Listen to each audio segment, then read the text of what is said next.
ശരി, CB സത്യൻ, ഈ ഇവർ BJP അവകാശപ്പെടുന്ന പോലെ മൈക്രോ ലെവൽ മാനേജ്മെൻറ്റ് അതവിടെ നിൽക്കട്ടെ. അതിനപ്പുറം സാധാരണക്കാർ ഇപ്പോഴും ആം ആദ്മി പാർട്ടിക്കൊപ്പമാണ് ഈ രാഷ്ട്രീയ വിവാദങ്ങൾക്കിടയിലും. അതാണ് നമ്മൾ പൊതുവിൽ വിലയിരുത്തിയിരുന്നത്. അതിനപ്പുറം എന്തുകൊണ്ട് സാധാരണ വോട്ടർമാർ ആം ആദ്മി പാർട്ടിയെ, അരവിന്ദ് കെജ്രിവാളിനെ കൈവിട്ടു എന്ന ചോദ്യത്തിന് ഉത്തരം കണ്ടെത്തേണ്ടി വരും. അവിടെ ഈ BJPയുടെ പ്രചരണ തന്ത്രമാണോ ഏറ്റത്, അതല്ലെങ്കിൽ രാഷ്ട്രീയ രംഗത്ത് ആം ആദ്മി പാർട്ടിയും അരവിന്ദ് കെജ്രിവാളും നേരിട്ട പ്രശ്നങ്ങളോ അല്ലെങ്കിൽ ഭരണരംഗത്ത് പറ്റിയ പിഴവുകളോ എങ്ങനെ നിരീക്ഷിക്കണം ഈ സാഹചര്യത്തെ?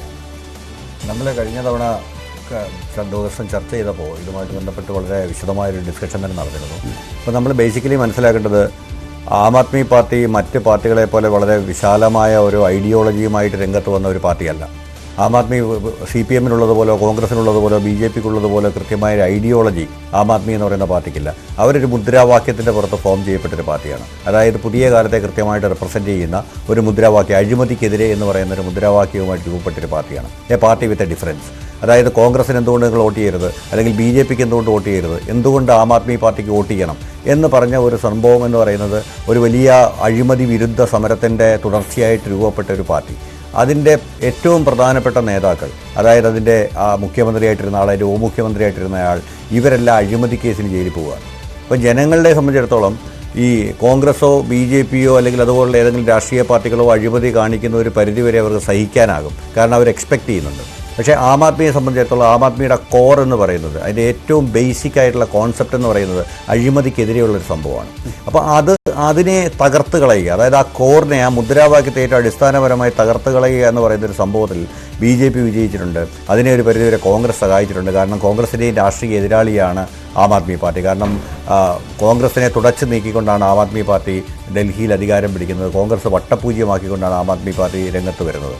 അപ്പം കോൺഗ്രസിൻ്റെ വോട്ടുകളാണ് പ്രധാനമായിട്ടും ആം ആദ്മിയിലേക്ക് ഷിഫ്റ്റ് ചെയ്തത്. പിന്നെ ഈ പറഞ്ഞ മധ്യവർഗ വോട്ടുകൾ, കുറച്ചൊക്കെ സാഫ്രോൺ മെൻറ്റാലിറ്റിയുള്ള വോട്ടുകൾ അടക്കം ഇങ്ങോട്ട് ഷിഫ്റ്റ് ചെയ്തിട്ടുണ്ട്. കോൺഗ്രസിൻ്റെ ന്യൂനപക്ഷ വോട്ടുകൾ ഷിഫ്റ്റ് ചെയ്തിട്ടുണ്ട്. അപ്പോൾ അവരെ സംബന്ധിച്ചിടത്തോളം തിരിച്ചു പിടിക്കേണ്ട ഒരു ആവശ്യമാണ്. അതുകൊണ്ട് അവർ നാച്ചുറലി ആം ആദ്മിക്കെതിരെയുള്ള എല്ലാ നീക്കത്തെയും ഡൽഹിയിൽ സപ്പോർട്ട് ചെയ്യുന്ന ഒരു അവസ്ഥയുണ്ടായി.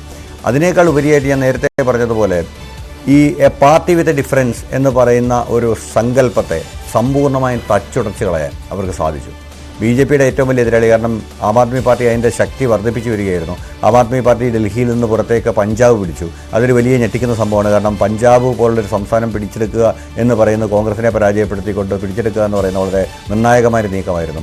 അവർ ഗുജറാത്തിൽ അവരുടെ ശക്തി വർദ്ധിപ്പിച്ചു തുടങ്ങി. അവർ ഈവൻ UP-യിലെ പല കേന്ദ്രങ്ങളിൽ അവരുടെ ശക്തി വർദ്ധിപ്പിക്കാൻ ശ്രമിക്കുന്നു. അവർ ഗോവയിൽ വന്ന് മത്സരിക്കാൻ തുടങ്ങുന്നു.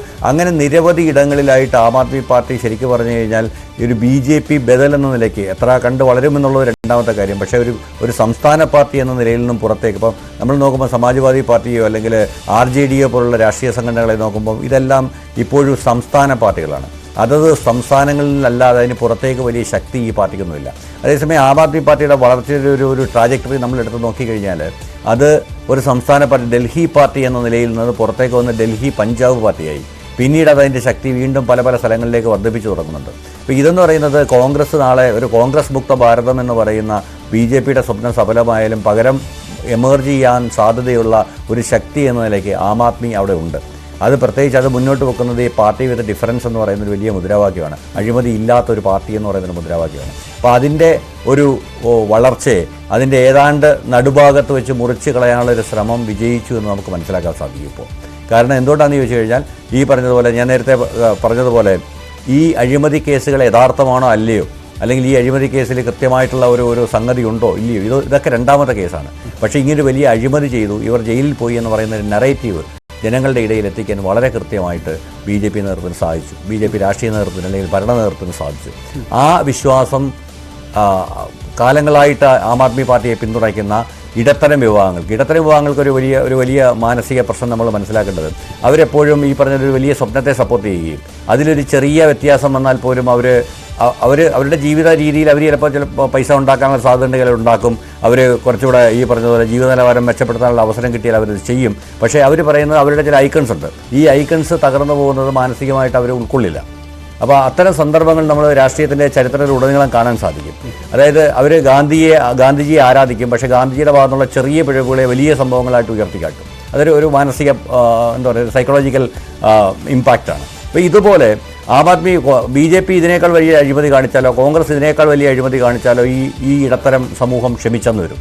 പക്ഷേ ആം ആദ്മി പാർട്ടിയുടെ ഭാഗത്തുനിന്ന് അങ്ങനെ അഴിമതി വന്നാൽ അവർ ക്ഷമിക്കില്ല എന്നുള്ളതാണ് ഏറ്റവും വലിയ സംഭവം. കാരണം നമ്മൾ കഴിഞ്ഞ ദിവസം ചർച്ച ചെയ്തപ്പോൾ എക്സിറ്റ് പോളിനെ പറ്റി ചർച്ച ചെയ്തപ്പോൾ നമ്മൾ മുന്നോട്ട് വെച്ച ഒരു പ്രധാനപ്പെട്ട പോയിന്റ് എന്ന് പറയുന്നത്, അല്ലെങ്കിൽ മുന്നോട്ട് വെച്ച പ്രധാനപ്പെട്ട ഒരു വിഷയം എന്ന് പറയുന്നത്, ഈ സ്വപ്നത്തിൻ്റെ തകർച്ചയെ, അഴിമതിരഹിത പാർട്ടി എന്ന് പറയുന്ന ഈ സങ്കല്പത്തിൻ്റെ തകർച്ചയാണോ ഇടത്തരക്കാരുടെ ഏറ്റവും വലിയ വോട്ടിംഗ് ഏറ്റവും വലിയ എന്താ പറയുക, ഈ തെരഞ്ഞെടുപ്പിൽ ഏറ്റവും വലിയ സംഭവമാകുന്നത്, അതോ ഇടത്തരക്കാരൻ്റെ വെൽഫെയർ സ്റ്റേറ്റ് എന്ന് പറയുന്ന അവർ നിലനിൽക്കുന്ന ആ സിറ്റുവേഷനാണോ എന്നുള്ളതായിരുന്നു.